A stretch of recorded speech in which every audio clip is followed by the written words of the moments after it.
Hello, hello, hello, everybody. I'm going to play some more 7 point matches, and I'm going to talk more about the bloody book. She's doing really well, and that's it. So let's select some 7 pointers. Normal, I think, is enough. Time. Is there audio? Seems to be audio. How is everyone?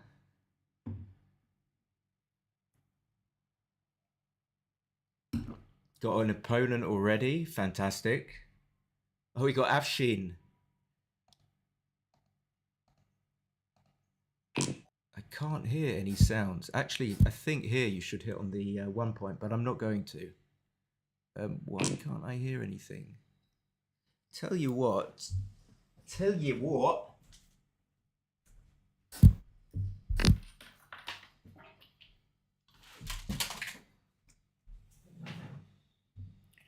Need a bit of sound. Which I have now. And the mic is still working. How are you? Be quiet.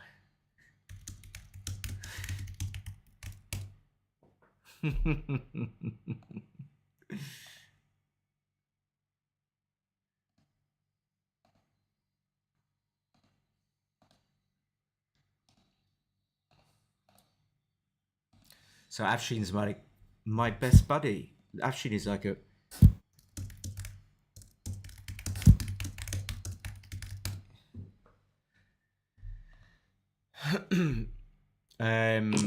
six twos, so we can make the 18. Maybe it's actually okay to make the 18. So many men of his back. I'm not sure, but I'm gonna just play a little bit quickly. I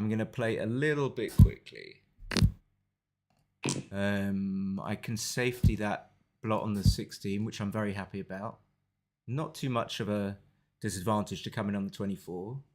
So Afshin is, how's he doing on the old rating? 2061. It's okay, I guess. So what should he do? Maybe he should take the check around from the 4 point, because it ends up hopefully covering the checker that, well, I just hit. So it's not going to cover it anymore. Now I suppose he should stay back and just play 15 to 21.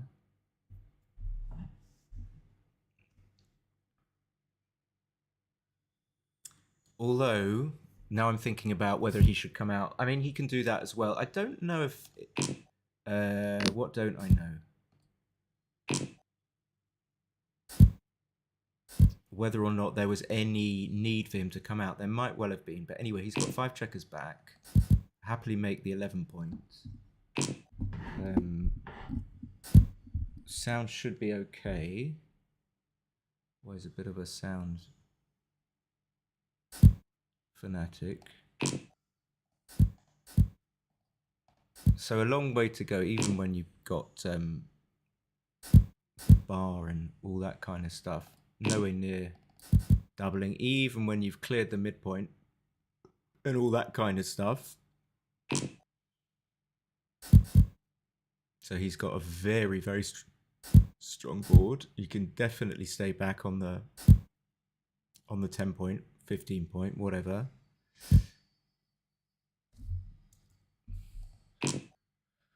And there's the 6 is forced, so I'm going to leave 1 shot.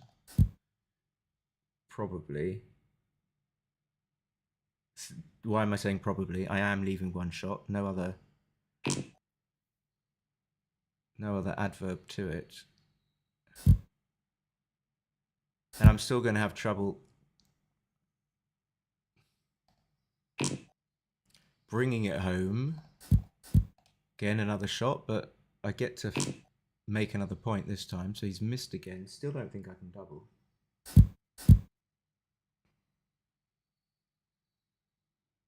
You always get a sense of the positions where your opponent will happily take, even if you might well be in doubling territory and where he might take next go. And I think this is one of those positions, but I don't think it was a double anyway. Could make the 4 point, but I think if I survive this, I'm still not going to have a double actually, so that's not the logic for making that play, but it's the biggest improvement maybe. Actually, I changed my mind. It might well be a double. Let's see.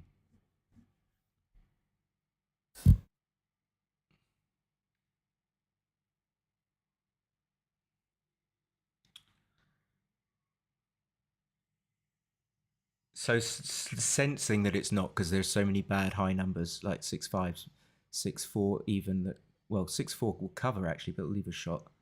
6-3, 6-2. Okay, so maybe this is an easy, but then the low numbers are good. 2-1, 1-1, 3-1, 4-1, 5-1.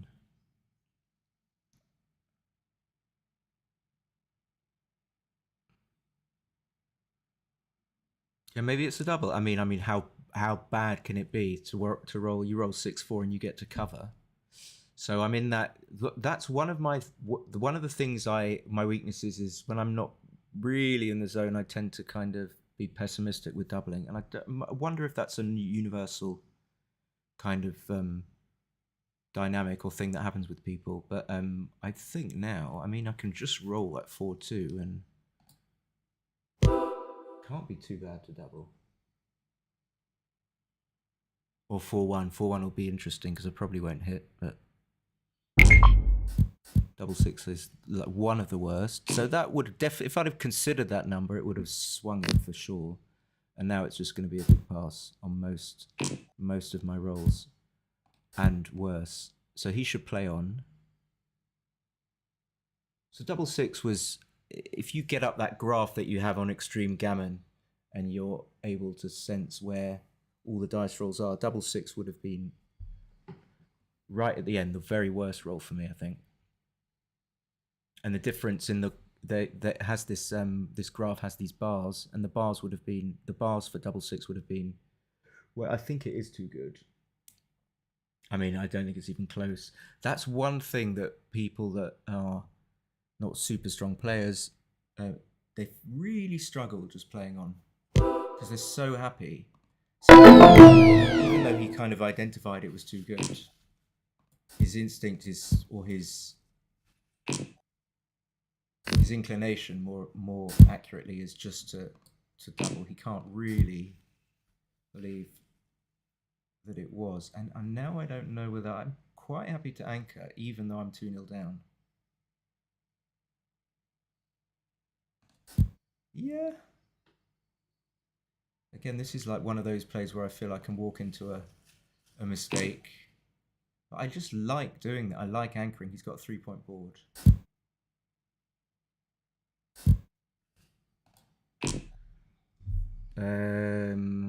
I suppose I just have to make the 2-point.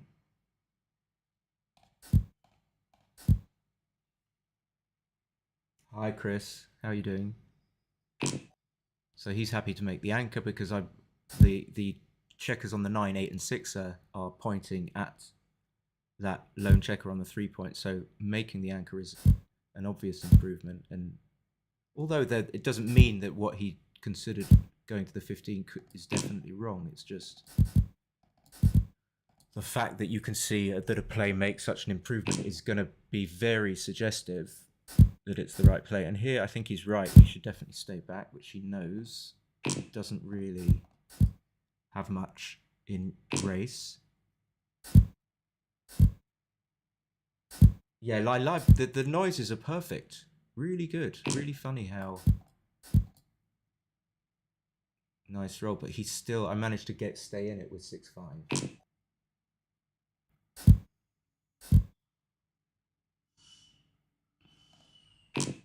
So if I'm talking about the old Buki Wook,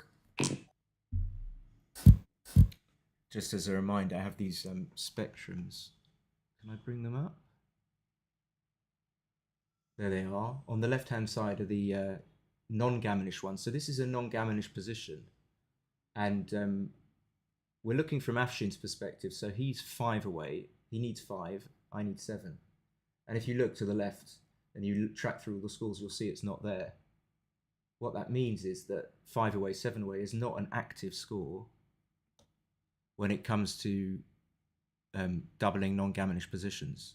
So he shouldn't be especially keen to double. That doesn't mean it's going to be a big difference, because generally in the non-Gaminish activity spectrum, there aren't huge differences between the different color bandings. But it's just nice to know. There are big differences in the Gaminish ones, though. Anyway, so he might realize that he might need a little bit more than, like, let's say a pip more to get to his doubling point. And I know that to take that, I might need a pip less. I can take quite deeply.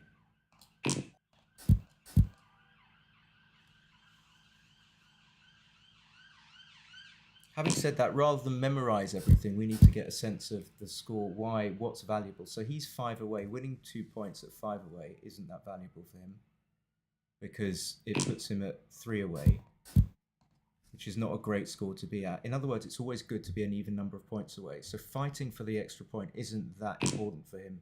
But by the same token, I'm also an odd number of points away. So if I take and win, I don't get that much value either. So when you balance it out, even though this score is inactive in non-Gaminish positions, of which this is one, it's not that bad for the doubler, because the taker doesn't get that much juice. He's probably still a favourite, having taken one more checker off, even though he was a pip down. 1, 2. This is not immediately obvious, but I'm just going to take 2 checkers off. And now I've got a double. So it's almost like, oh, maybe I don't. Maybe I don't.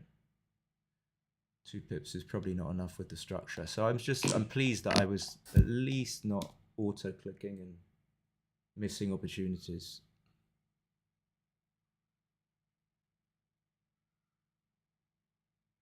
So he needs let's put it this way, I need him to roll like 3-1 or something, 4-1, in order to have a cube next go. That's just not going to be enough, I don't think. We've talked about the score. It's not active for me either. 7 away, 5 away, I believe. I can check that.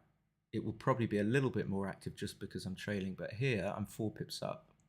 So it's changed, and this is enough, more than enough to double at the benchmark score, which is 7 away, 7 away. So even if this is a little bit less active, it's still going to be fine. And if it's not, who cares? So while he thinks, actually 7 away, 5 away, I made a mistake with my own, is the same as 7 away, 7 away. So you can double exactly the same positions. So I don't think he should have passed. I don't really understand why. Anyway, so I'm 6 away, he's 5 away. That's blue.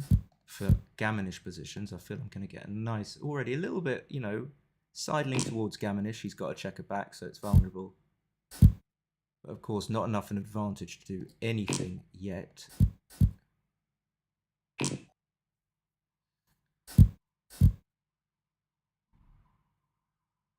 And he should definitely run. He's 4 pips up. That's more than enough. And more so because the 5-4 doesn't actually make a point. So this is a big mistake. I mean, it's not a big mistake, but it's just conceptually not good to do that, because it doesn't make the point, the 5 point. It creates another blot. And if you like this, the commentary that I'm doing, just indicate that. I wouldn't mind, actually, if you just click the like button right now, just to give me a sense of, so he did the right thing, so that's good. Give me a sense. So now we're in a race again, and he's a gazillion pips up, so we don't need to talk about spectrums and colors and stuff like that. It's just a huge pass.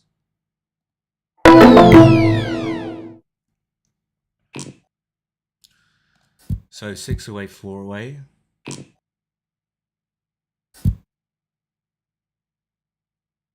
So when you have a long match, it's obviously the point is it's going to tend to go down to many of these scores in a 7-point match. It's very unlikely that it will leapfrog these scores. The only way it can leapfrog is if you have like a massive cube, an 8 cube, and then another 4 cube or something like that. But usually you're going to get into these score territories, and that's the advantage of learning the 7-point match as a baseline. Okay, this is because it's always going to be helpful. I always felt that learning the 5-point match isn't enough. 7 points, we all play 7-pointers, and we can extend our memory to 7 points. So that's why I went as far as 7. This is really, you could think about this for ages. I'm really not sure actually whether or not you should play 13-8 or play 13-11-9-6. I think actually I'm sure now that I would play 13-8. I don't know why I wasn't. Okay, so the moment he's got an advantage, I'm just sort of playing automatically. It's not necessarily right for me to come up here, but I'm up in the race. Am I going to slot the 5-point instead? I don't think so. He's got an anchor anyway, forcing me to, if I slot the point, then it forces me to make it in order to not leave too many blots. And now I'm really not sure. It looks so normal to just to make the bar.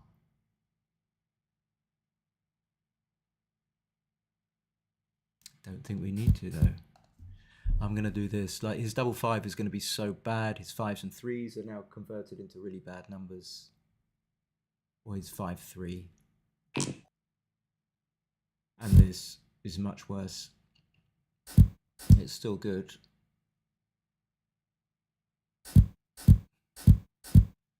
Nope.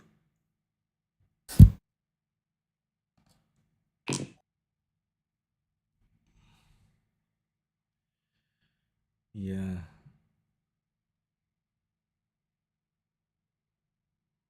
So one of the thoughts that was going through my mind is if I play 13-7-8-4, not that I necessarily would, I could probably still take,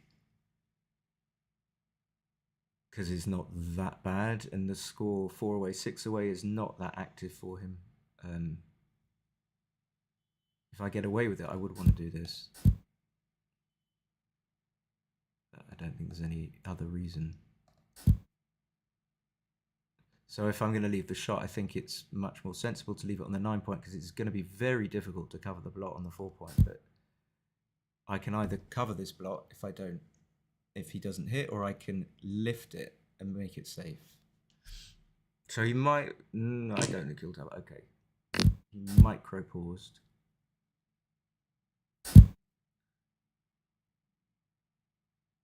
I lose far more PR on bad cubing as regards to check play. I'm interested in the color cubing diagram. Can you link afterwards in the comments? No, because that gives it away. You buy the book, mate. You buy the book. That's why that's exactly why I've been kind of giving you little tasters, Chris.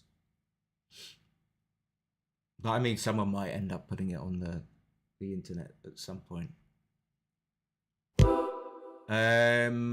That's gonna be too good. Yeah, no, I mean, I've got to find a balance, Chris, between giving everything away for now, and I've put quite a lot of work into the book. So I'll try and go back to the colours every so often. Wow, this guy's rolling.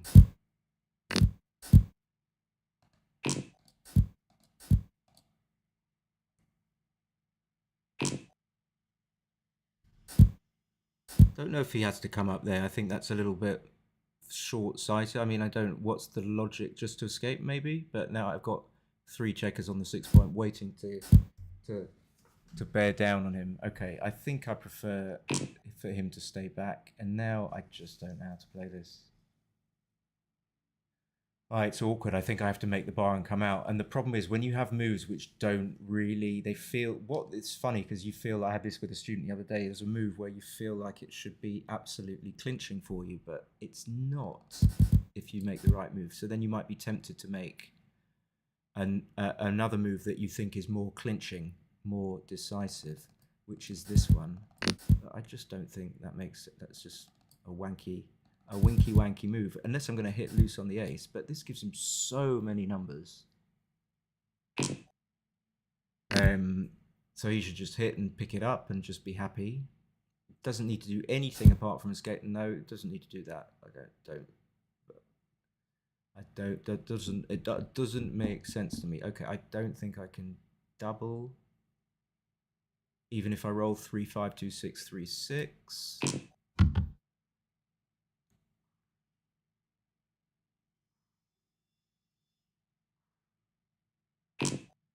And he's kind of got the perfect position to not double, leading at this score, leading 3 away, 6 away. It's like the perfect example of what would be an enormous blunder. And now it's just going to be too good. I mean, even if he doubled, I suppose it would be a pass, but I'm not even sure about that. But I suppose it would have to be.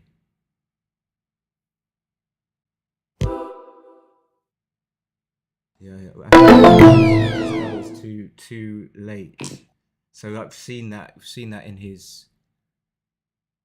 in what he's done in this match. He's just like, his inclination is just, it might be because he sort of thinks, oh, Simon's a good player, or Simon's a shit player.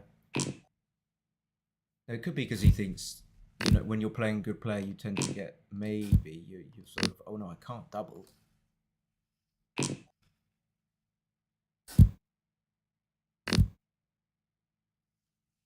Okay, finally, something decent, make the 4 point, come in. Double 6 is not particularly good for him.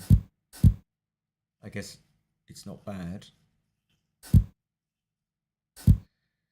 And being 37 pips down, don't think that there's anything here. There's no, basically what you're looking for is any roll that loses your market. So that means including your opponent's roll.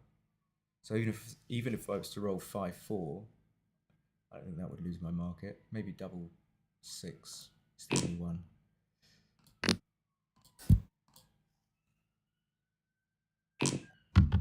Okay, and now, like, just cubing, but I mean, it could possibly be too good. So when I take my time if I'm in tournament or BMAP, especially, just to make sure I'm getting the right cube decision. I mean, if I cube in a second, it's much more likely. I don't think he should be taking that. Might be wrong.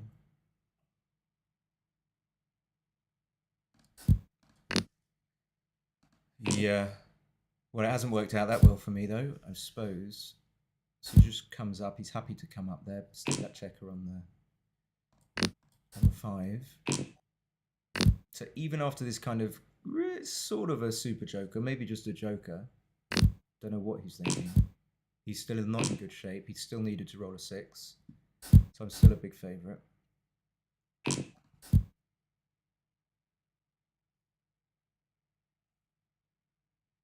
Well, I suppose I like to make the 8 point. I like to come out, but I should be able to come out at some point. Really important to block his 6s. So he makes the 4, of course. I think the 2 I can just come up because I want to escape more than do anything else.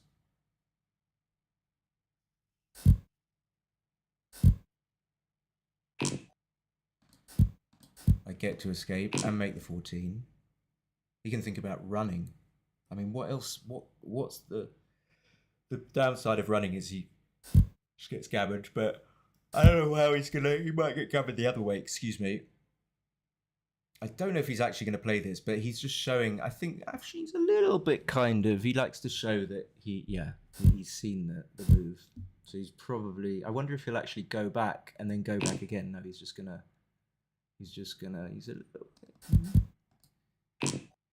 a little bit predictable, which is good. You know your opponents.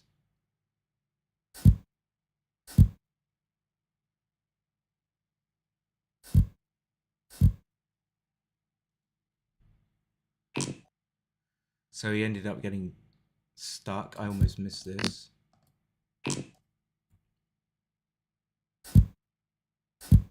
Now loads of numbers to make the bar, but I don't. That's fine. Okay, so just don't leave so many blocks. He's still got a 5-point board. I suppose he's going to come up.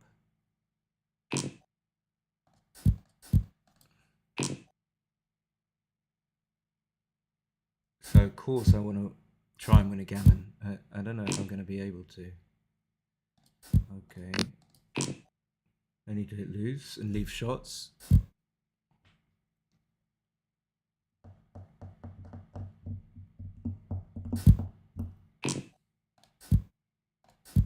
Bring it into the 6-point. It's a good spot for it. There may be like 15% gammons here or something. I don't know.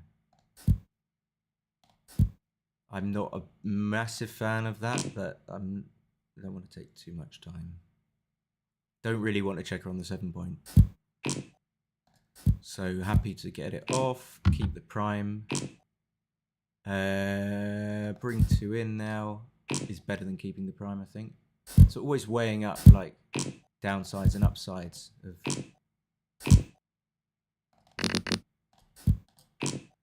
just rip him.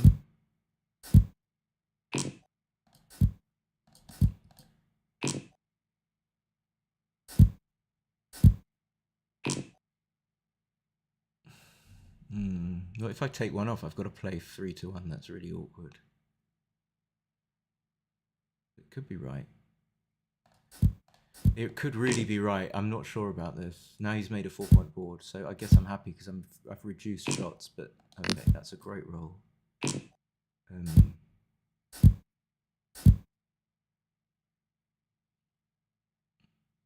he got one more? Okay, he can probably stay. I could have pointed on him, I guess. Okay, look how quickly he's quick now. Look how quick he is. Okay, so 4 away, 2 away is danger. Is the danger score. Chris has probably left in anger.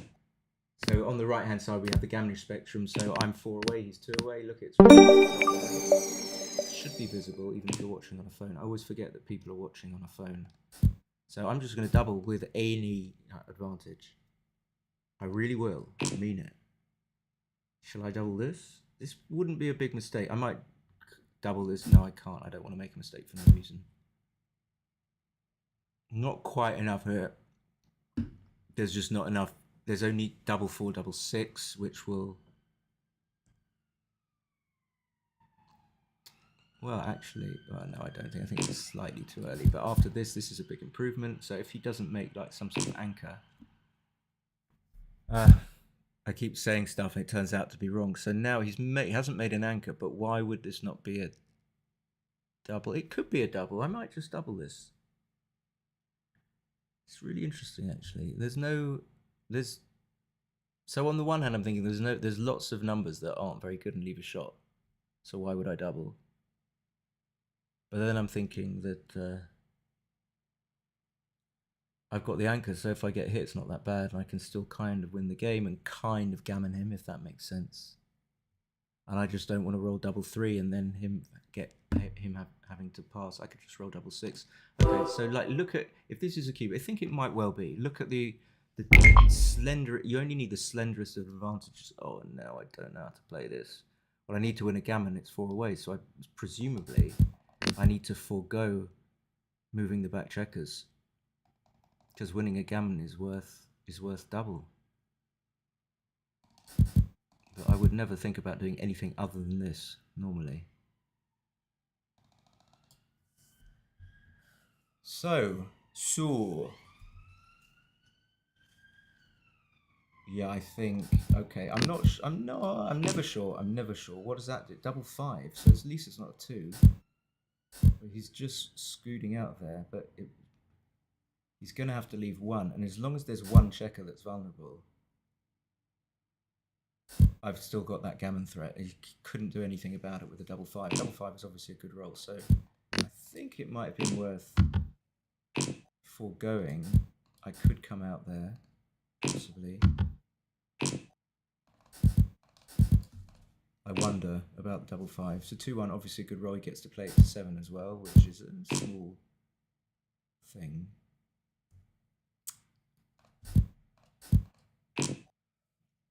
2 down, I would have been hit. So he's going to make the 3-point, and now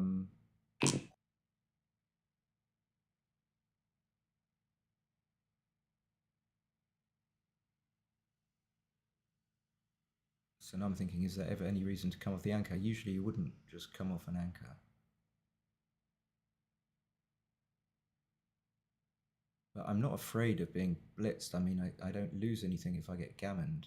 But is it just going to lose me the game? I just want that outfield control. I mean, I could even like do something ridiculous like that. Difficult.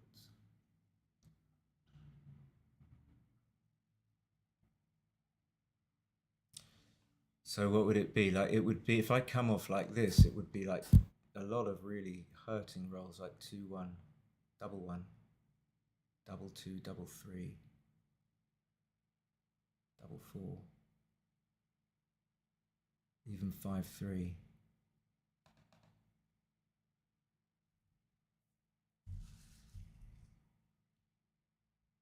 Oh, what I think, okay, all right. I could play 13-8. If I get hit with a 1, he's still stuck back. 6-2, I would have been happier to, if I'd have come off the anchor. That was a tricky one.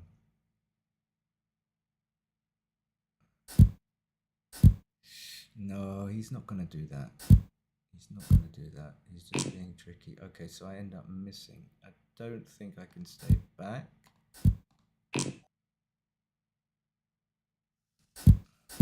He should make the 10, but he's going to see it. But he's not.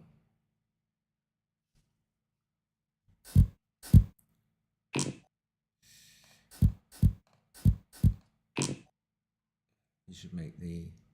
See, I'm not sure if he wants to leave the shot. Okay, now he does. So the double 5 was interesting. The 4-1 was interesting.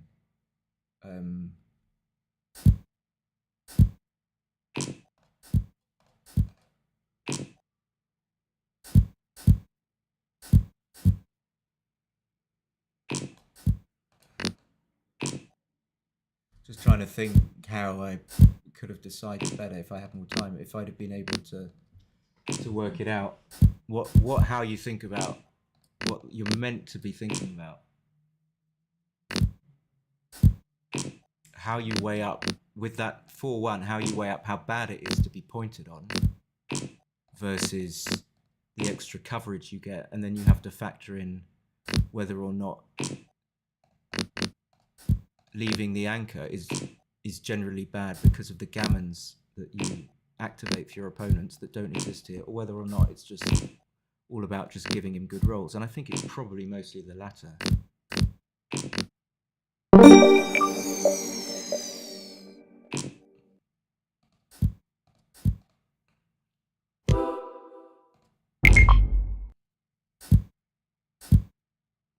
So this is a really close one. I think I'm going to come to the 10-point, get the coverage.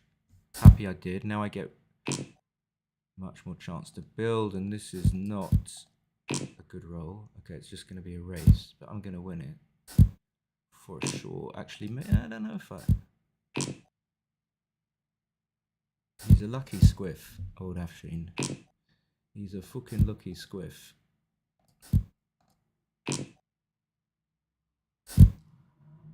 The only way he was going to win was getting into a lucky race.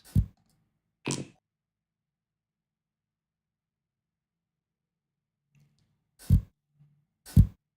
really close, actually.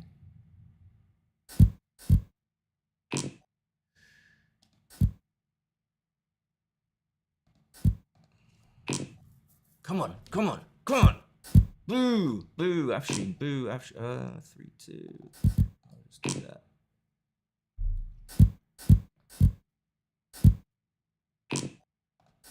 I don't think it's over. There's more twisties. Come on! Where's the twisties?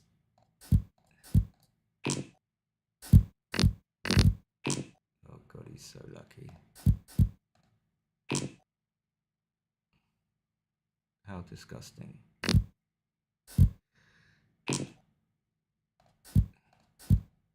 Can I win? Certainly. I can still win. I can still win. I can certainly still win.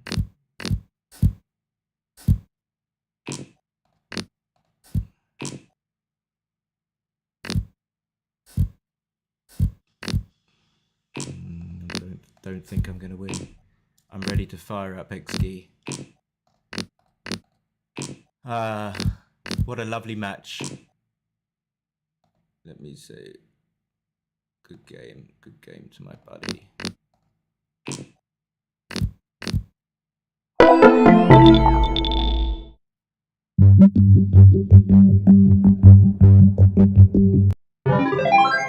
Ugh.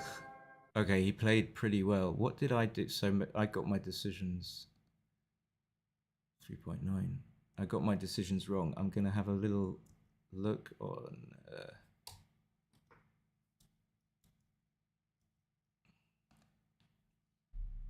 Let's have a look. Let's have a look. Vin Boss.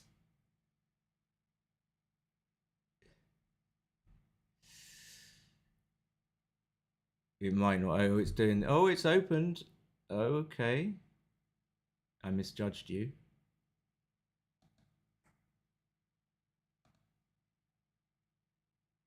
It's getting really warm now.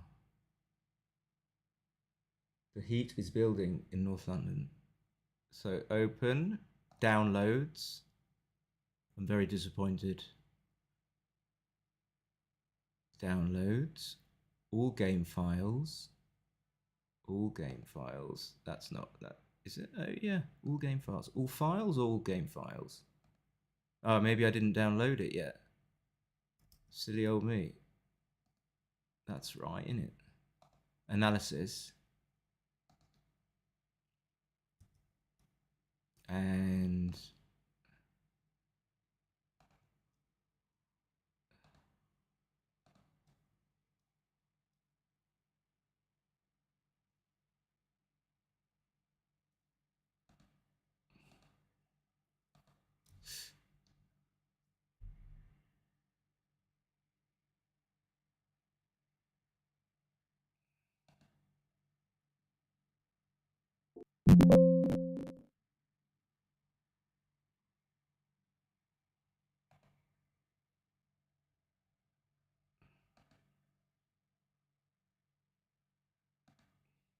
oh my giddy aunt. Get on with it.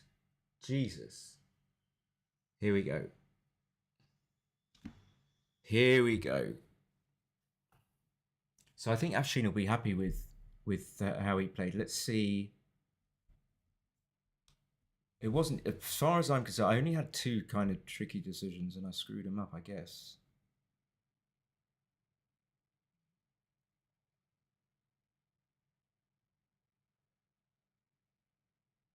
What's that?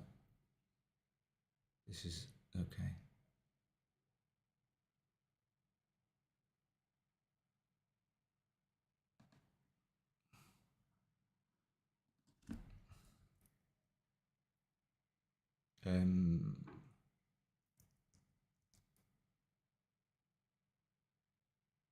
Oh, it's really slow. You're really slow, aren't you? I'm streaming. I'm really slow. I'm going to be really slow because I'm streaming and I can't do it. It's hot outside as well. And my CPU is... It's like... Okay.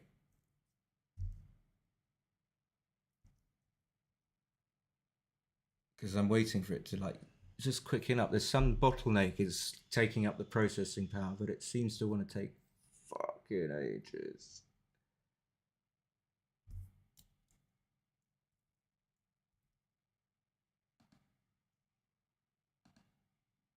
Let's have a quick look here.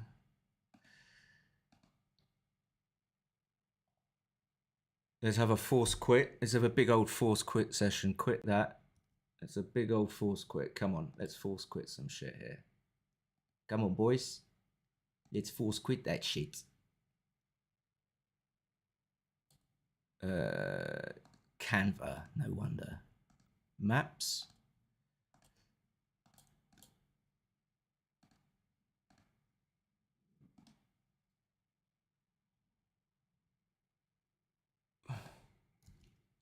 All right, so looking at the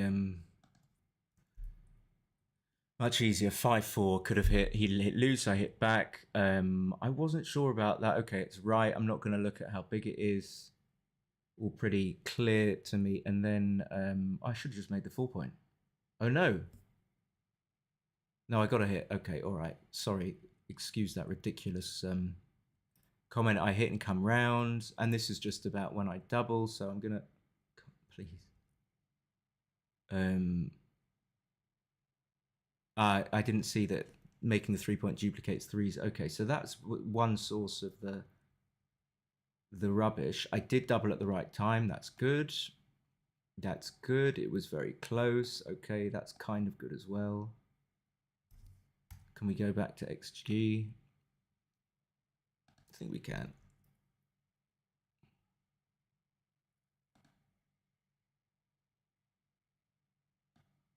Can see making the 4 point obviously would be a big mistake. You can't let your opponent make the 5 point. Yeah,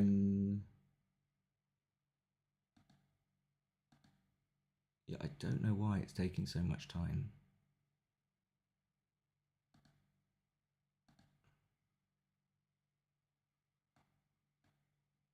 Where have we got to? I guess I got to the point where I doubled. And it's borderline. Pretty much the same analysis on there. And I think this is more than a smidgen too good if I plus it, which I will, to make his mistake grow larger. Okay. I should have hit. That's not a big mistake. I end up making the 2 point.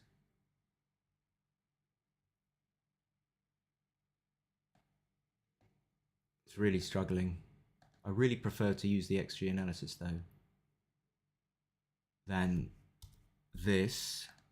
I might leave it. How about that? You know, you can just breathe for a few seconds.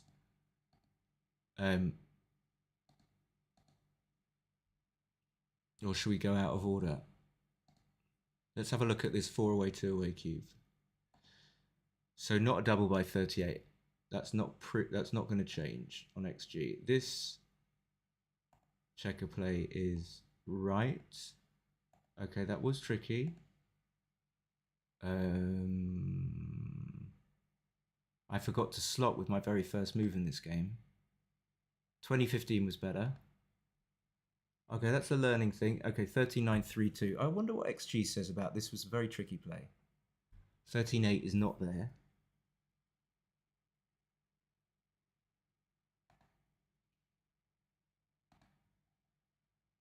He didn't make the 10 point. I don't know. I just didn't see it. He just didn't see it. So there are no mistakes there.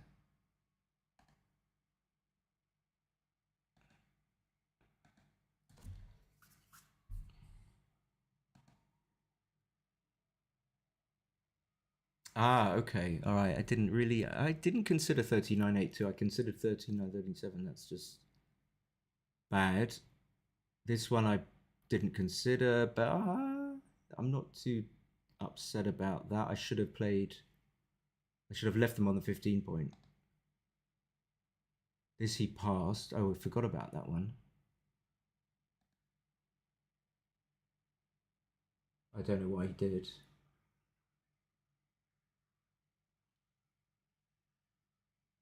Yeah, sorry for the delay. I still much prefer to let the extreme gammon analysis wait for it. So I was wrong about this. I kept saying he needs to run. He should have semi-ran. Then it became a pass because he rolled double six. So he's going toe to toe. His PR at the moment, as after 3 games, is lower than mine. Nice checker play.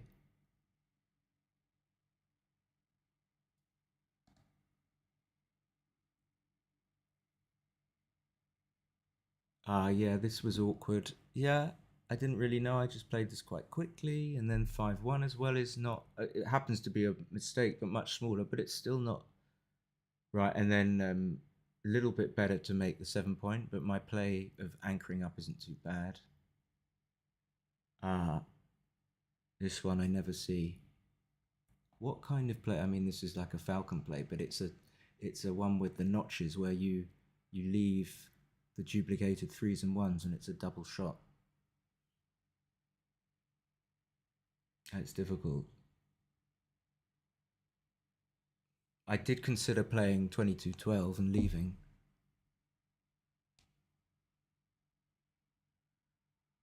So this is just a play where you have to realize it's not going to get any better, and you just have to take a big risk now. And it's tricky, it really is. You're losing 7% more gammons if you make the right play. Yeah, really tricky. I do like, I did think about 13-7-8-4, and that was really the only thing that I vocalized. I didn't really talk about coming off the anchor at all.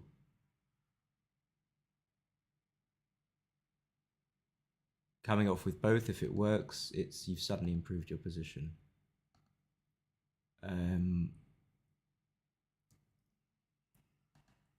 Yeah, I played without thinking. Usually I played 2 down here. After 4-2, I learned that it's not so beneficial to come to your opponent's 5 point because it gives him, it's offering a lamb up for the slaughter. So 2-5 is obvious. Double 6. Surprisingly, it was right to play 13-1 twice. It's really tricky. And then he just he missed cubes, and then it's his cubing that's letting him down. So actually, it turns out it's quite a tricky match that I kind of nexted in a way. I just sort of underestimated the difficulty of some of the plays, and I ended up saying that I didn't think he should take this, but it was a very standard take, so I apologize. 2-1, it's hitting, that seemed normal. Making the 8 point. Ah, okay, what's wrong with...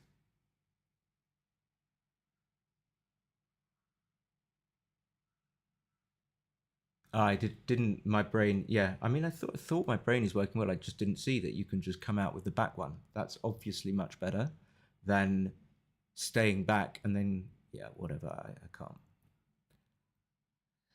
That's another, kind of an oversight. People have oversights, but that are like much more obvious than those, but it's still sort of an oversight when you just don't really see a play, and there's nothing you can do about it. I mean, you can't. What can you do? People ask me, how can I make sure I don't make oversights? Okay, so this one I should have just, I didn't, again, another one. I didn't see this, just clearing the 5. Well, then it's no wonder I didn't play that well. I made a lot of plays I just didn't see.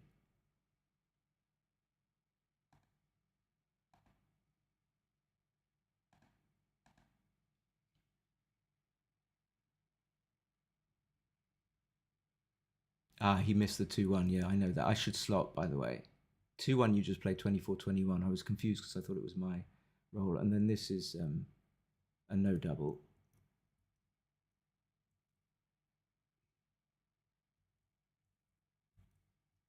And then, so with all the oversights, then I did have some genuinely difficult decisions as well. Now it's kind of shut off. Come back with a vengeance to play better in the next match. I'll take like a little break. What's going on? Why are you stopping?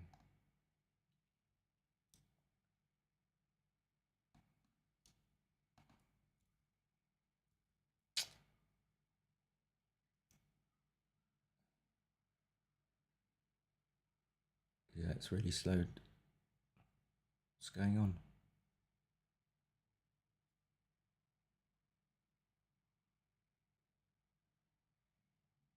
I think it's doing its XG roller stuff, so it's using much more computing power. So let's go to this 4-1, where I wanted to play.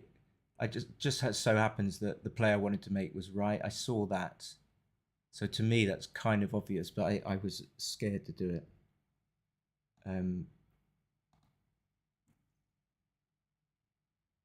Playing 13-9-3-2, spitting, banana split.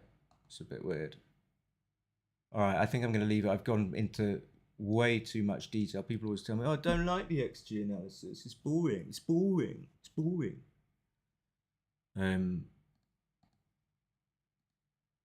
I'll be back in a sec. I'll be back in a sec. Let me.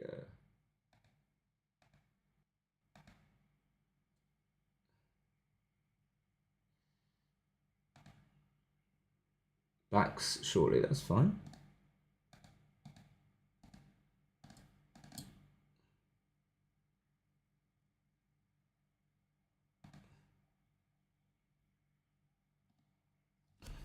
All right, I'll be back. I'll be back.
Analysis completed. Analysis completed. Analysis complete. Analyze complete. Wait, it won't let me click.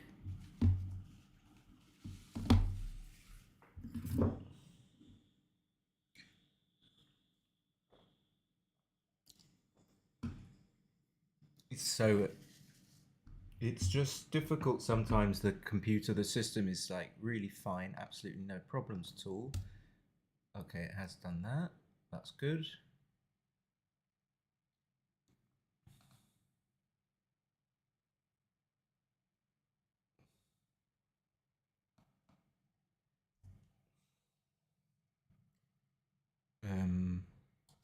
Fuck, it's hot, so hot.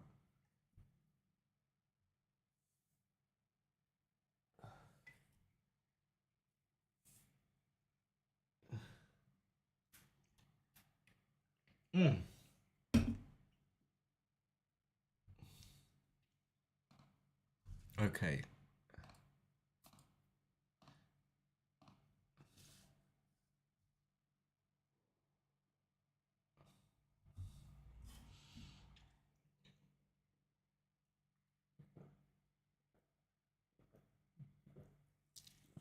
Ah. Ah.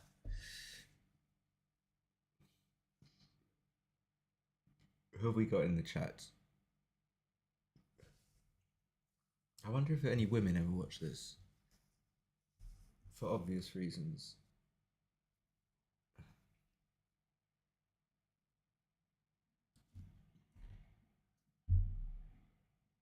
I'm gonna hope for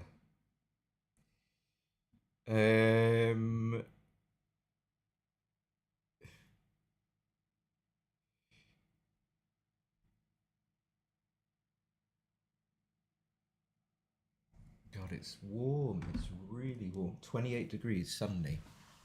It creeps up on you, bro. It creeps up on you, bro. Right. Okay. Old Hulk.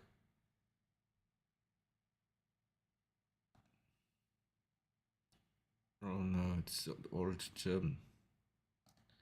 It's an old German. It's Opa. Hello, Opa. Make your move, Opa.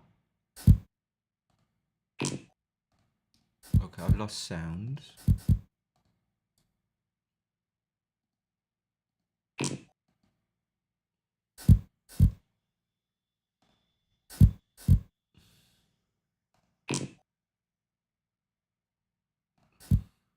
So I guess I'm going to keep the 9 point and swing it round to the deuce, stripping my mate.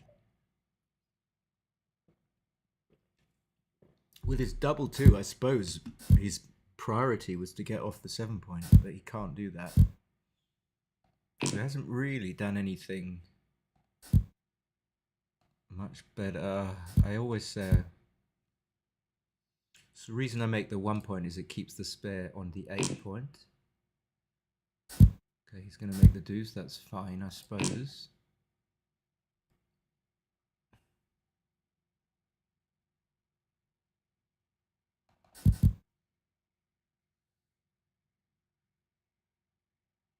Thing is, if I bring the checker from the 8 point in,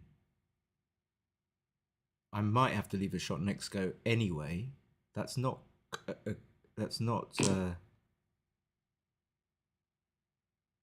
going to be the decisive factor. In fact, if I'd have thought about 1-4, then I would definitely not have left a shot,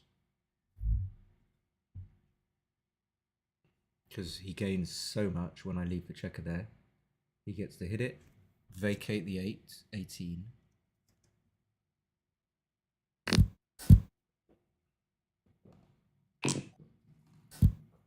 And I've like just lost myself any advantage I had. I have to play 9-5, I think. He can double, maybe. Very easy take, like not gonna even think about it. I got a 4 point board, I've got the anchor.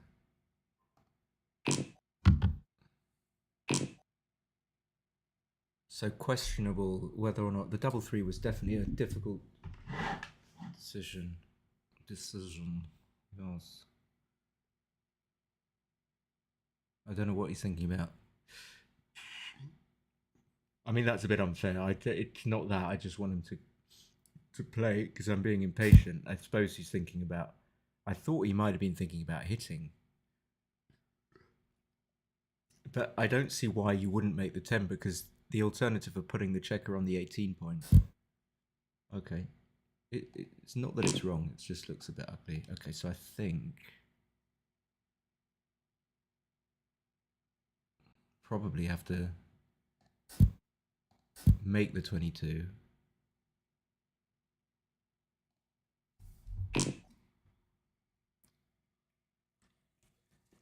Again, usual, just making moves, not really sure.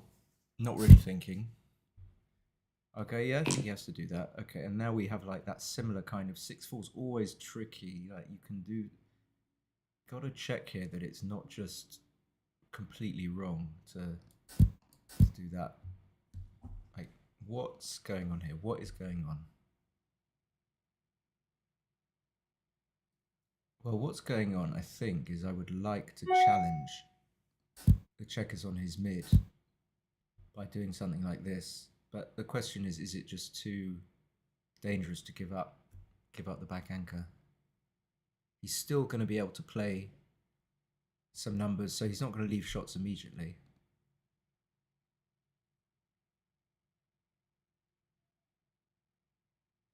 it's hard. I can't think.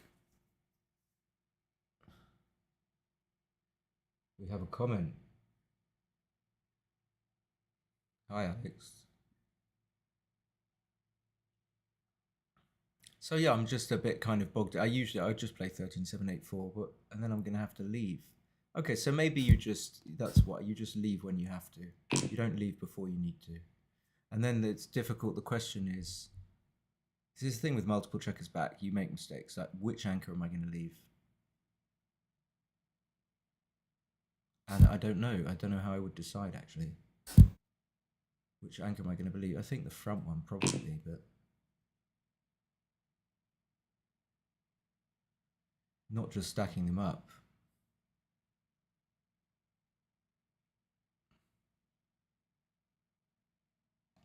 No. Okay. Have I got one more? So I'm just trying to think, like, had I have done something else with the 6-4, maybe I wouldn't have been in this pickle. But like I said, my logic was just to leave the anchors as they were, not leave any of them.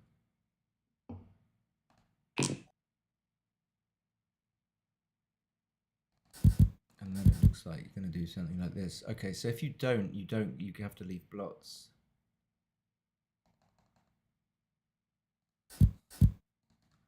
This just lets him run off scot-free. I think he just clears the mid. That's not a good idea. I see that my backgammon strengths are not in these types of positions where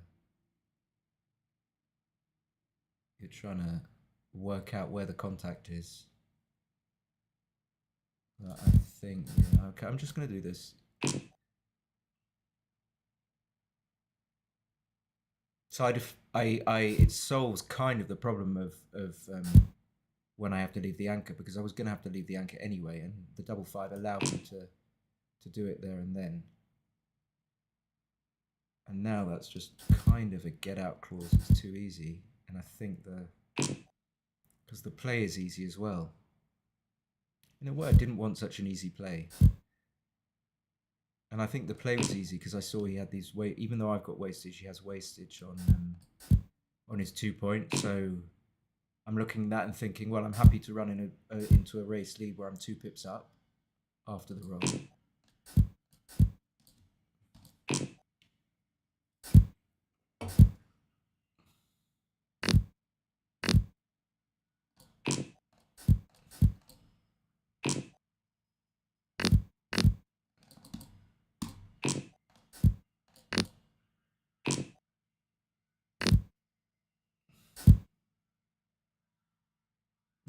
Yeah, maybe that's better than 2-1 actually.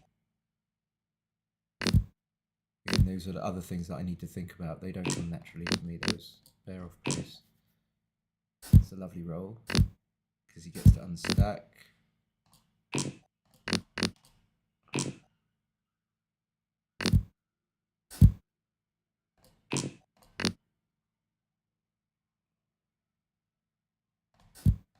I suppose if I'm going to roll, only way I'm going to win is by rolling high numbers, so it makes more sense to put a checker on the 4 point. But don't know how it's going to concretely gain. Okay, so I'm 2-0 down.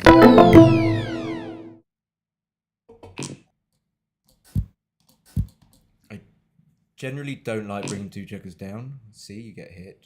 So I think this could still be the best play at this score.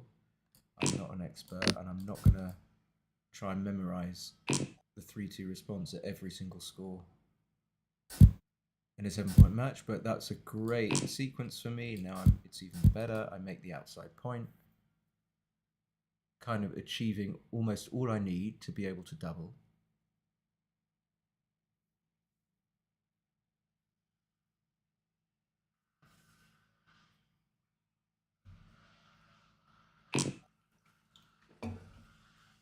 But 6-4 hits.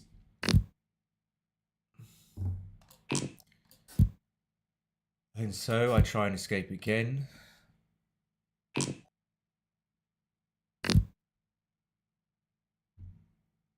So he just takes a little bit, you know, he's like bit upon, you know, showing his age, 66. I mean, immediately make the anchor and not even take a millisecond, but that's me being a bit of a dick. This is not so easy, actually. Like, I feel like it's not clear whether or not he just wants to preserve his race. He's only 4 pips up. Maybe he needs to hit, and maybe even, I know I wouldn't understand the logic of it, hitting slots. That's wrong. That's just an oversight by me. So I would have taken a little bit more time with that, because it was all about that was the whether or not he needed to preserve his race was finally in balance. But now I'm favourite, having escaped that checker, even though I'm going to be slightly down in the race on average after the roll. Okay, I'm not. He purposely only rolled 5 to make me wrong.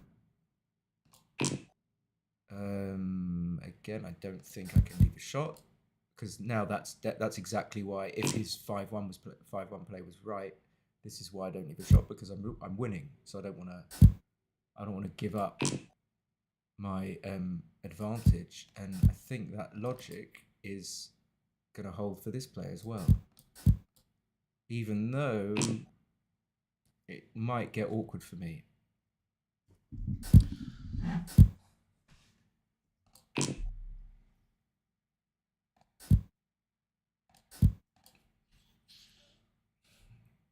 I do not like awkwardness, but you know, you just have to do what you got to do. I don't think I could do anything else. Even with this, he's got a 5-point board.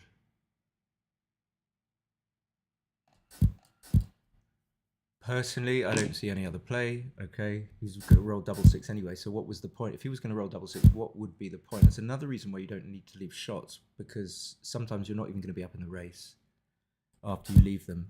So how needless would it be to actually leave a shot? This one, I don't know. Actually, that's probably not the best.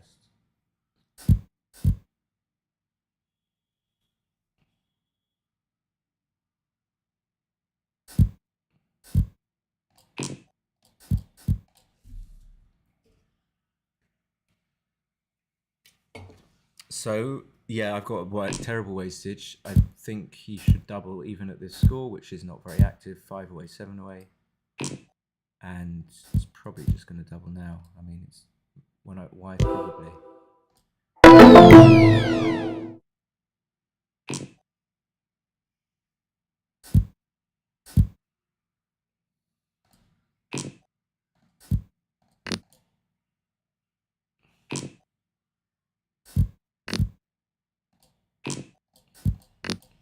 Not getting very lucky today. So I think you should, no, I think you should just make the 5. I think. And I hate having to this hit. How is this going to convert my game suddenly into a winning game? It's not, but the other way is, I think making the anchor is not going to do anything at all. So at least I end up doing something slightly, I can't hit there, but I can hit there. Slightly dynamic. Yeah,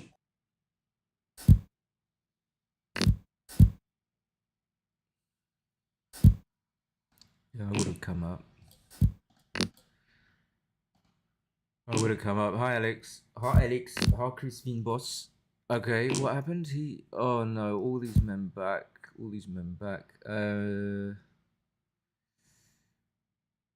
Yeah, I don't see why. I like to make 22, but I think this is better. I think that's the right way of looking at it. So now if I roll a 3 and come in, okay, like this is what I mean. So that's what that 2-1 play accomplished. I got to make the 5 point. So it had some sense to it.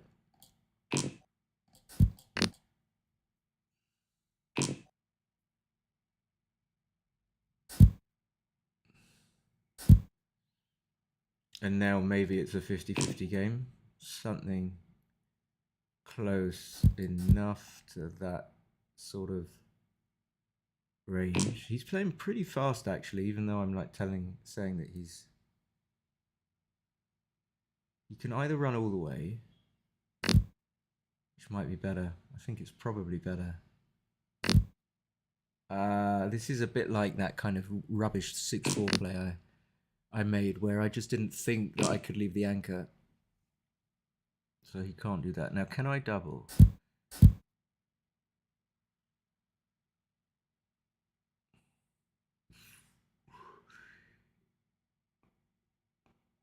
I'm going to look at the position first before I look at any adjustments on the activity spectrum.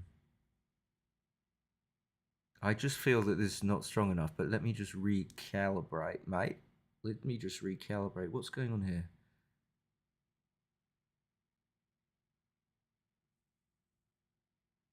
So even if I rolled a 2-1, where would I be? He's not doing too badly.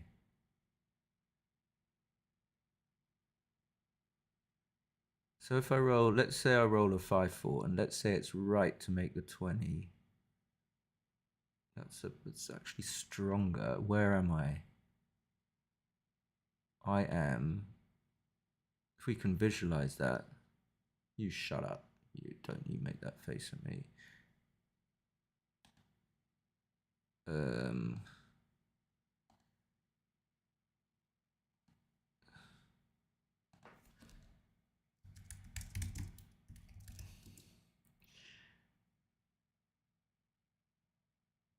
He won't be grateful. There'll be no, oh yeah, okay. Oh, okay. There is, I'm wrong. 5-2, not particularly good. Maybe it is close. I don't know. One's important behind. Okay. I'm not seeing the position very close, but okay, at least I see what I should be playing. So that's an improvement. I think maybe now he's probably going to double it again. Like if he does, what else has he got?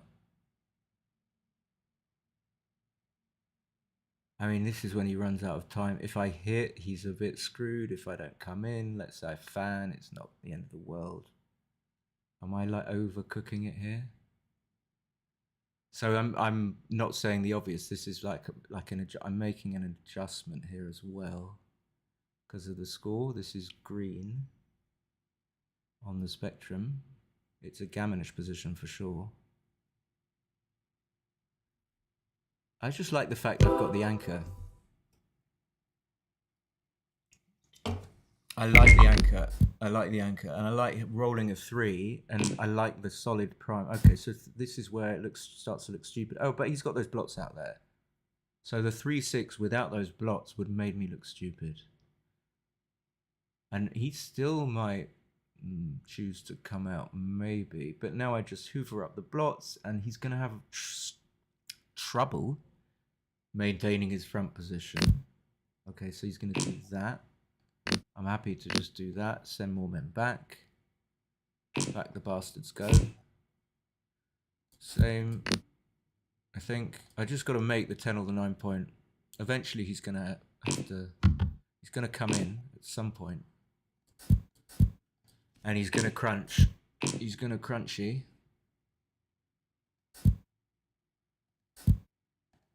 Okay. There are always some numbers you don't like. Oh, that comes out. I guess 4-6 as well. 3-6, 2-6, 2-5.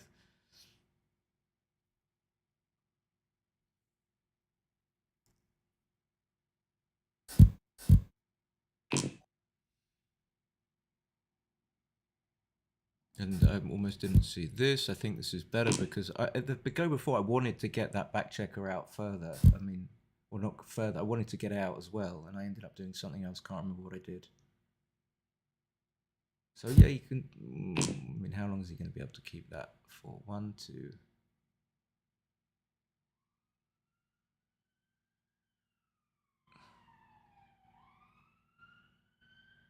I just want him to play, don't I? I just want him to play. I mean, yeah, he can roll a 5, okay. But he didn't have to roll a 5. He could have rolled anything else.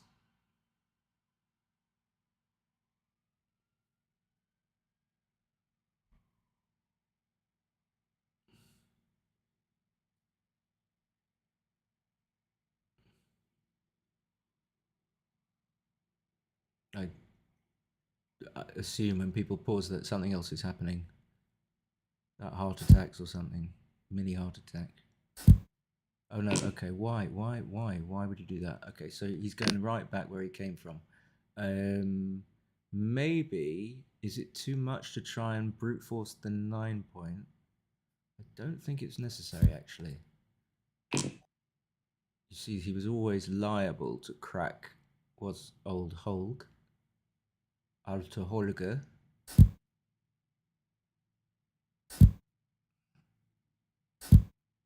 And now I've got some chance, but it's not just that. Now having I get to have the chances to make the 9 point on upcoming rolls as well. I think some of them at least, anyway. Again, I could slot the back, but you didn't roll a 5. Oh no! Oh no! I'm so upset for you. I think I don't know whether it matters what he does. He's just fucked whatever he does. I didn't even see it can hit, but I get to make that. That's for sure.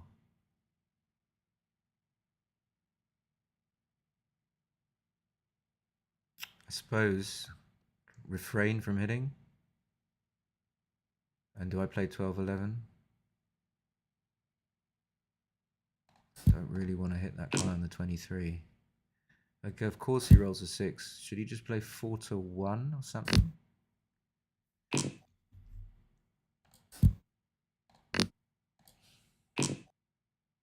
Stop it. Okay, that's good for me.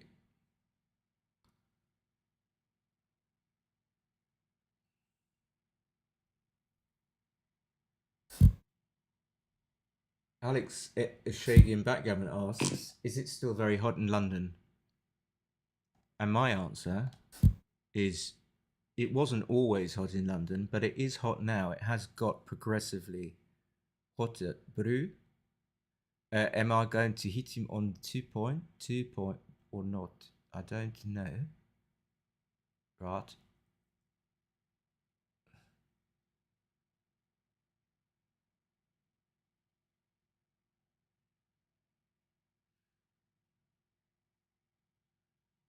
I guess if I hit him on the 2 point, then he comes in on the 4, then he can't ever make the 3.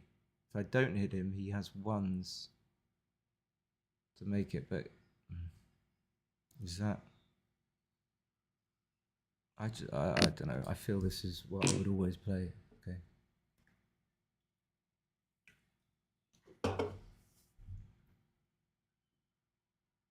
Navigate your way to San Jose. Have you been to San Jose, Alex?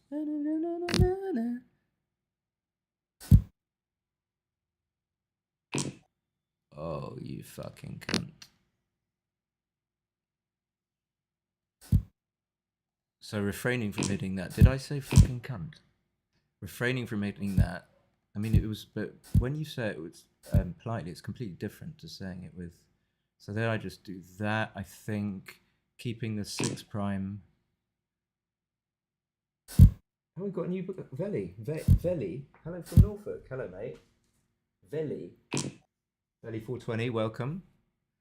Very, very big welcome to Veli 420. Say hello to Veli 420, Alex. Okay, now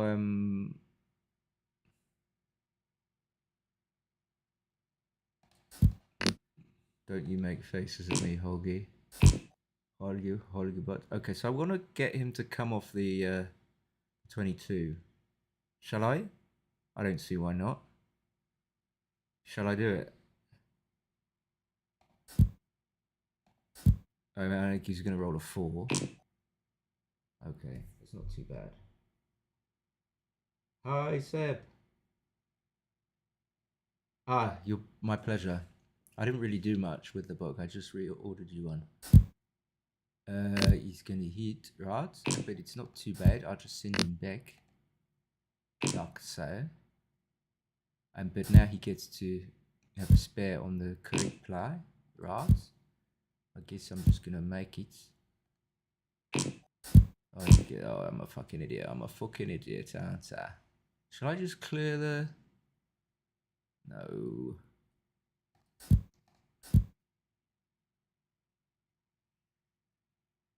These are so tough. I mean, I can't. So I'm the one I want to clear is the 9 point. So I'm not going to stack an extra checker on the 9 point. The 10 point's not going to leave double shots. It's Simon Moradian. Warmest of welcomes to Simon Leo Moradian.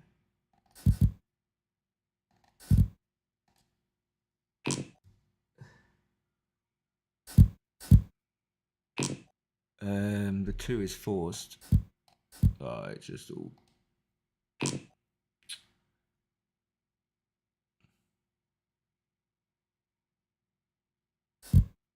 Yeah, I suppose I wouldn't hit. I was not sure about that for a second. So this was a real... This is like a study level game, like double anchor and 4 3-point, like how you bear in. And it's so difficult, at least it is for me, to know what anchors, what you do and where you... how you do it, but I can guarantee there's one man that knows, and he's just joined the chat. There's one man that knows.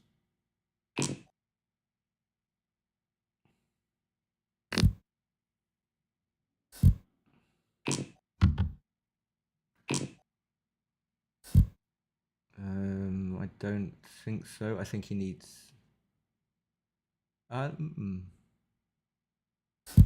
That's actually a difficult one for me as well. I don't know whether or not he should be trying to get a builder closer or going for more outfield control, but bringing the builder closer, bringing the checker closer as a cover, then he relinquishes outfield control. So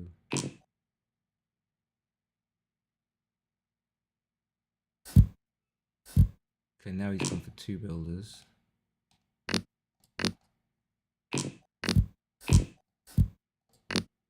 Hopefully, like now, I got 2 round, but hopefully I do end up on balance getting 1 checker safe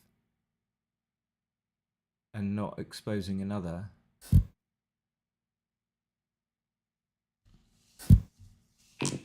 Certainly a tricky game. Okay. But he's got really tricky plays here. He's doing well with time, managed his time well. It seemed like a difficult game. Okay, so I don't just, I want to hit the back one because I want it to come forward. But I don't manage to achieve my objective. 5 is 4. See, I did get 1 safe. I didn't immediately see that. So he misses.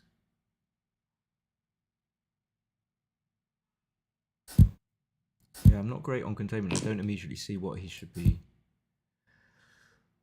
doing. I don't think I want to hit him.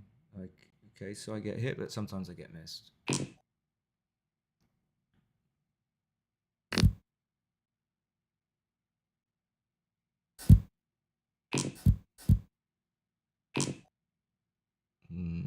That misses. Yeah.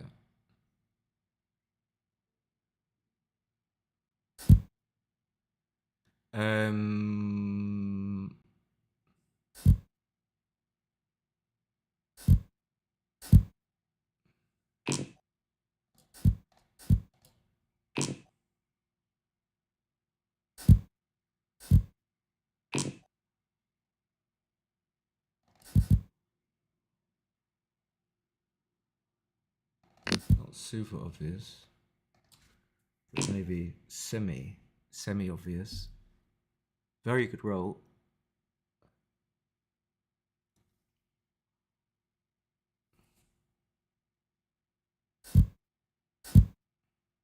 Why would you do that? Why?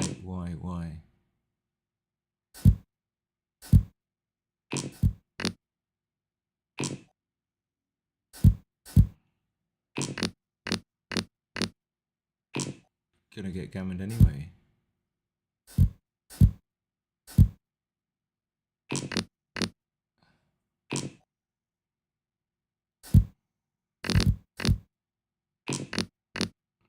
It seems like such a simple, somehow backgammon is a simple game, and you end up playing, and it's quite difficult. Sometimes you play, and the decisions are tricky. I've used like 6 minutes of time. 5 away, 4 away. Okay, I've got an advantage. Bigger one. This is blue in the specky. Looking at the right-hand side specky here, down at the bottom we got blue. The bottom blue one is 5 away, 4 away. So that means it's a little bit more active than brown and a little bit less active than green. So maybe at some scores I would double this actually, but not at this score.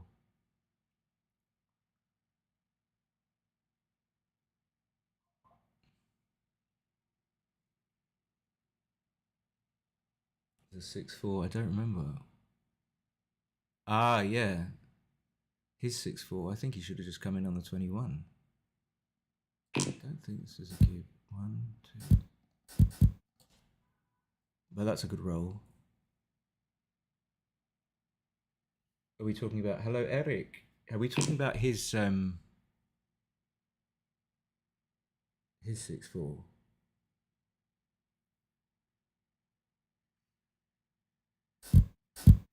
I think I can cube this.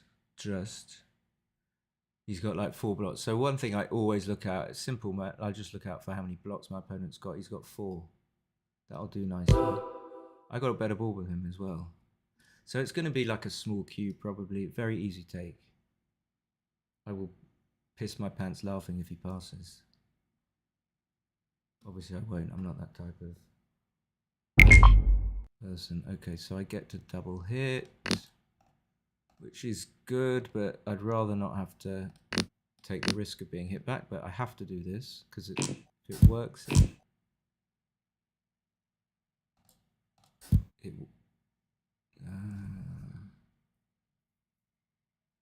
not gonna hit, am I? I'm just gonna let him. Not gonna hit. This is better. Must be. So he would have fanned, but I mean, it gets such a safe position.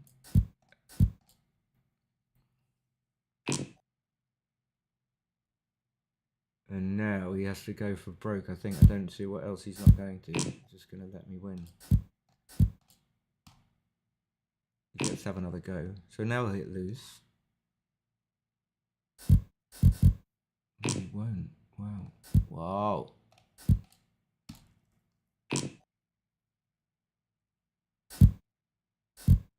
He's still not hitting, actually. I don't know why.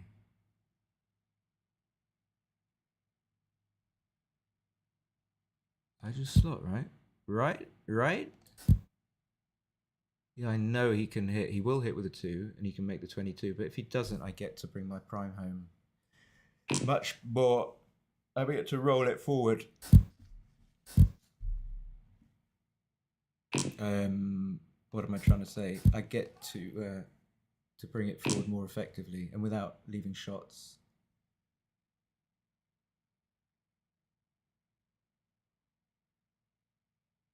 He should probably just hit here because I can come in with a 3-4 or something. Something a little bit awkward.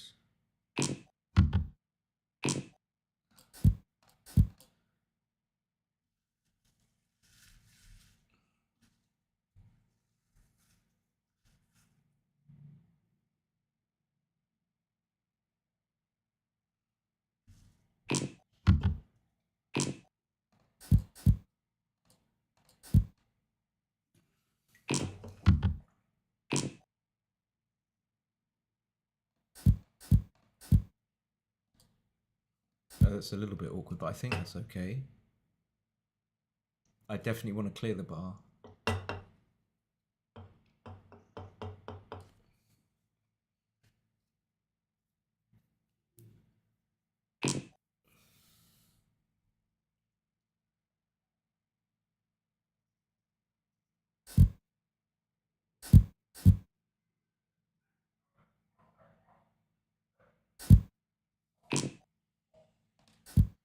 Come on, Hulk. Even though I've taken more time than him, get on with it.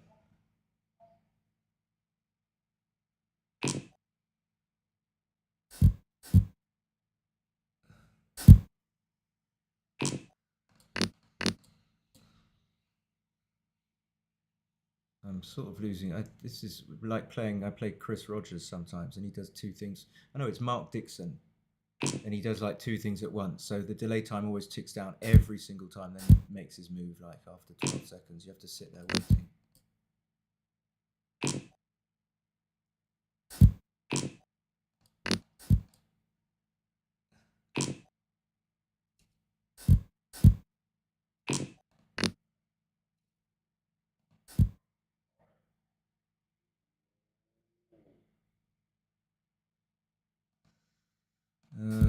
I don't know.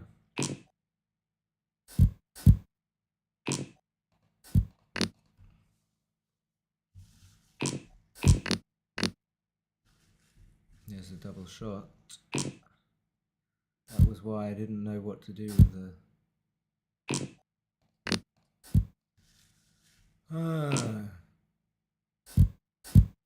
I guess if I roll two high numbers, I'm good.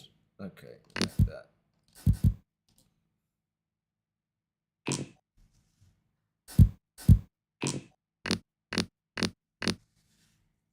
Old Hogue, he is a holdy old, oldie Hogue, hoagie old Hogue, old Hogue.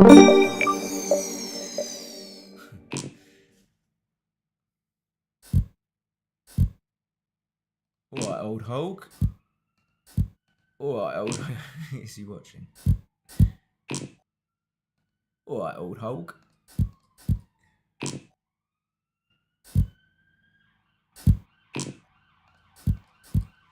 So, old Hogue is not going to be allowed to win a gammon here under any circumstances.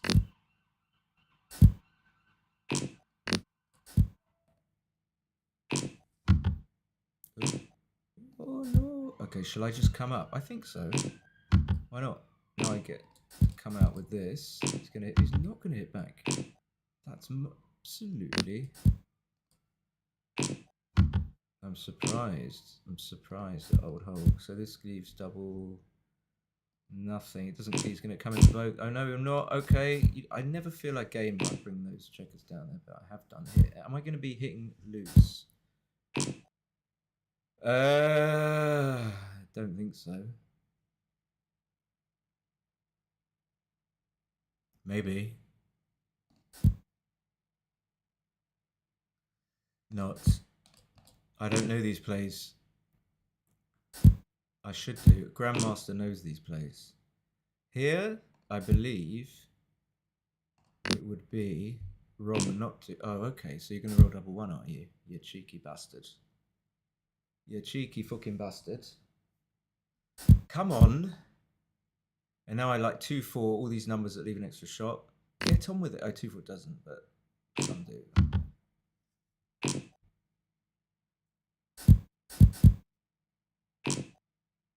Fab swinger. Do I partake in fucking other couple? Not really, no.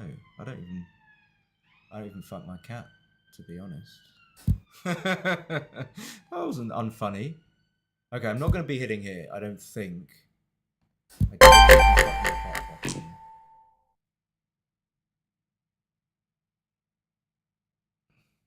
How are you? How are you, Fab Swinger? I don't. Oh no, please, bro. Now I'm going to have to hit, unless I do this. But I'm not. Don't. Fucking. He's obviously going to roll a one.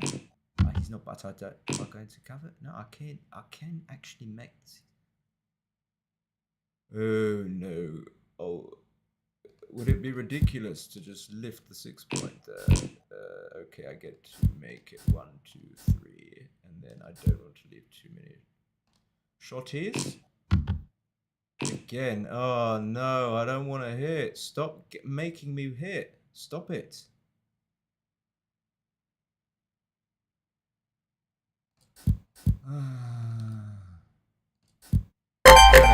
I don't know why this. Just leaving a shot for no reason.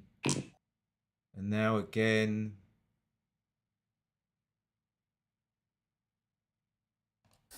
Oh, I really want to hit. I really want to hit. Should I be hitting? I feel that I should be. I feel whatever I do is wrong. Like if I hit, it would have been wrong. Had I...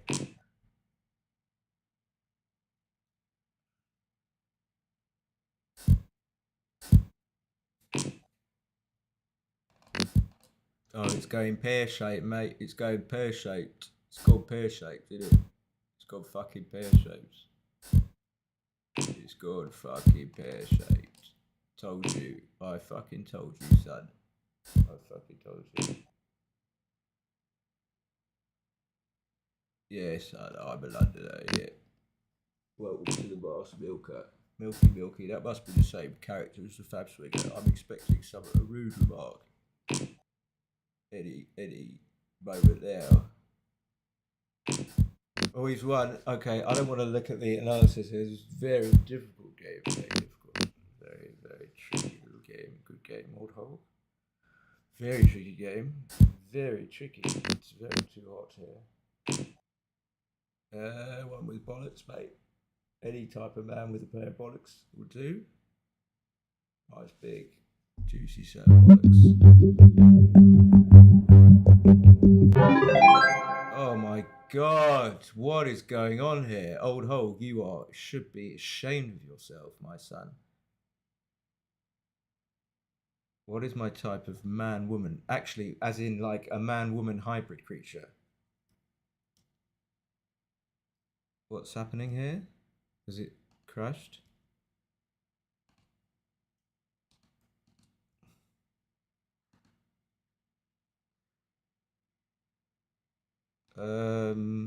Something's happened.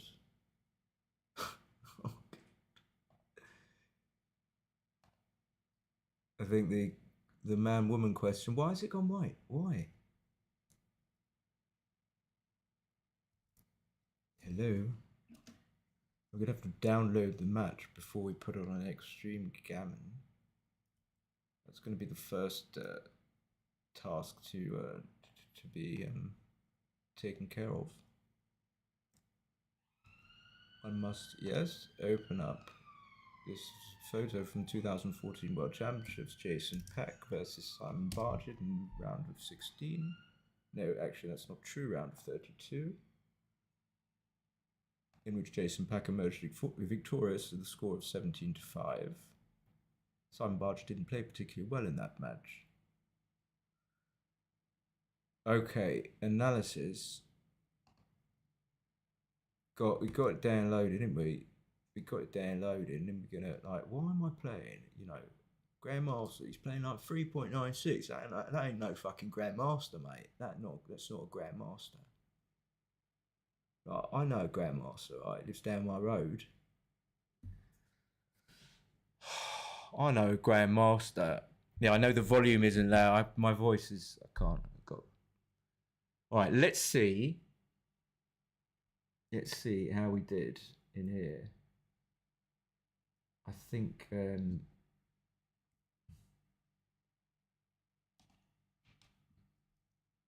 that wasn't a particularly easy match. Bearing in against the double gat game. All right, I'll take care of that. I will certainly take care of that. Do I prefer males or females? In what sense? That's such an ambiguous question. I think you're very...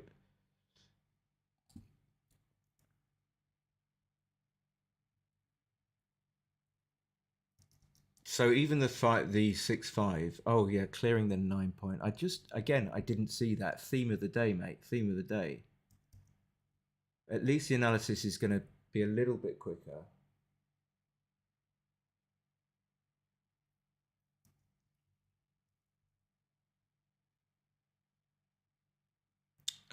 So he doubled here. I thought it was fine. Easy take. And I was right about this. Yeah, I didn't understand why he wouldn't prefer just to make the 10 point. Because even though you don't want to have another point to clear, you don't want to have an extra checker on the 7. Even if you are a transsexual. Okay, so this 6-4 is... I wasn't sure whether I got the right play, but I didn't really... Okay, so again, in the right ballpark with this one. Okay, and then it was tricky, my God. You look at the analysis and you think, oh, well. not much of a difference. But when you're actually in the game and you're thinking,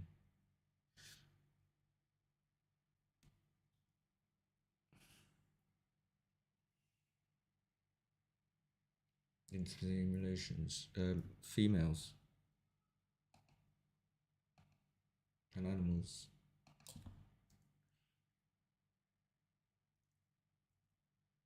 Are you and you? I mean, you're asking all the questions, but you won't give any answers.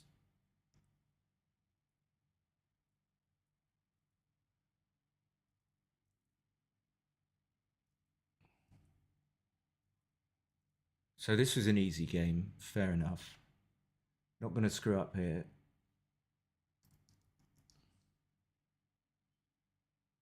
I should have played 8 to 3, stripping the 8 point. I guess I've got that spare on the 15 that I can use in certain scenarios. And then 5-4, really awkward. He missed a cube, actually. Yeah, I thought he did. He didn't play well, did he, old Alter Holger?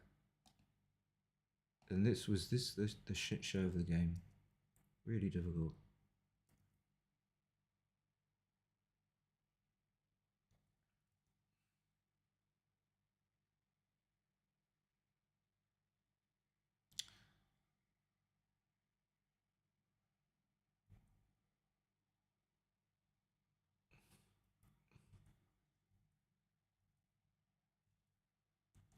Ah, okay, so this 3-1 I'm not sure about at all, actually.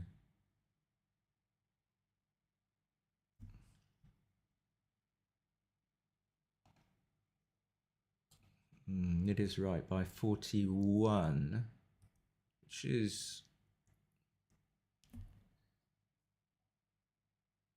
What was wrong with my 6-3? What else can you do? Oh, you can make the... Okay, sometimes it takes a while to come up with the analysis. I don't know why. Okay, and then 2-1. So everything pretty good. I can handle the first 8 moves of like a mammoth back game. Not quite a mammoth, but it's... But then the 6-1. Ah, I can make the 15. I didn't see it. Again, I didn't see it. I don't know if I would have done it, but I didn't see it. Nice double. I think this is going to get bigger as a double. The equity on this double take line is going to get higher at higher analyses levels, I believe. And this got difficult, so hitting seemed like the right idea to me. Ah, okay. So I could have done lots of things. Slot a better point and escape. So that's actually a blunder. But I'm interested in these like bearing in plays. Okay, reasonably good idea with a double 4, just coming round. And what about these plays where... again, I should be slotting the 9 point. I did consider that. So this, again, so the mistake I made was not slotting the 9, which is... I'm not too upset about that. Then I managed to spot that it would be wrong to hit the checker on the 23, but that's not so difficult.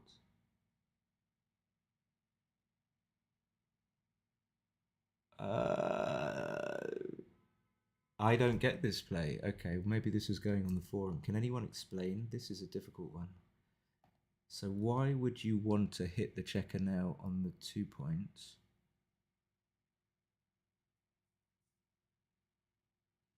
I mean, could be lots of reasons. It's not so simple.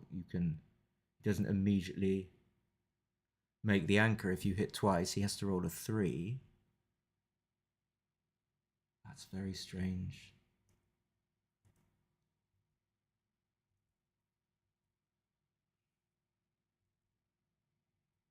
Okay, so these were the plays that I was thinking about. So I don't know why. I just want to think about... Good to play use that checker efficiently on the 6 points. So good to play 6 to 2. Simon, do you own a physical ball that resembles the one on XG? It's beautiful. Thank you. Tried what, Fab Swinger?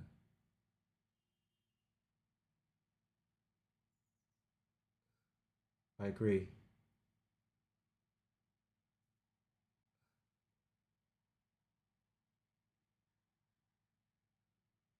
To hold your prime for longer and force him to crunch. Okay, well that doesn't really... Does that explain it? I don't know. So I shouldn't break the prime here. But definitely not. 15.9, no.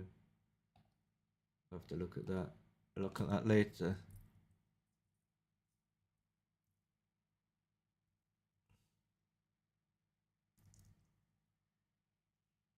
Okay, that 4-3 fine. I didn't take too much time. Double 4. Clear both points. I haven't got the guts to do that.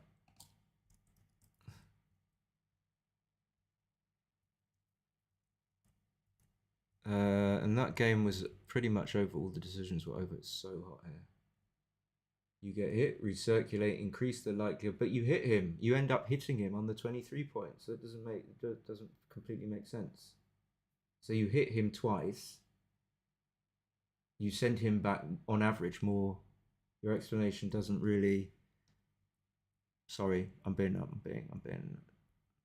I don't think it does though. Not that my book actually makes sense either, but.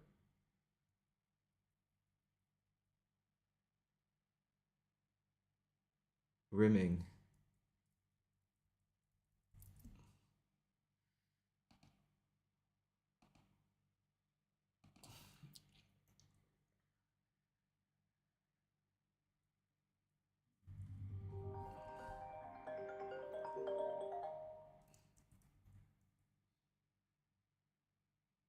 So here we had the double. It's actually a pass.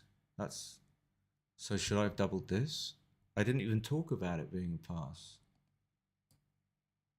This wasn't anywhere close to a double.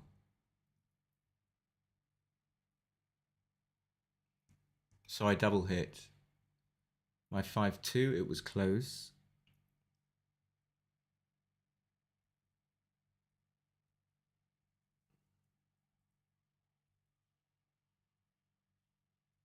I can't do that, Alex. I can't go back to the position. I might later though. Oh, what was this? Oh, I didn't see this. I just didn't see it slot there. I made this mistake several times before. Not going for the gammon.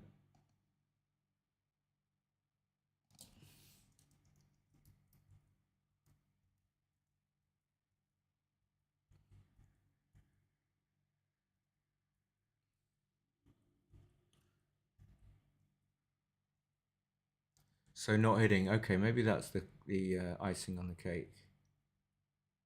Not hitting seems to be good. Then I had to hit.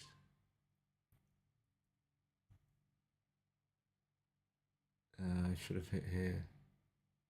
Just because it's so awkward, you're going to leave repeaters.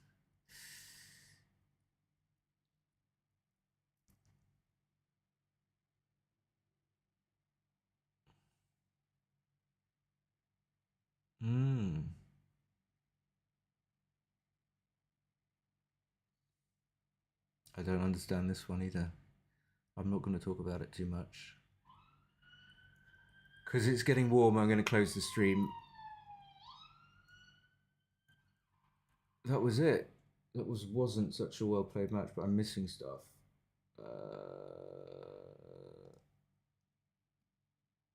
Anyway, thank you very much for watching, especially Fabrima. And I'll see you guys maybe next week or sometime. Who knows? Who cares? Bye.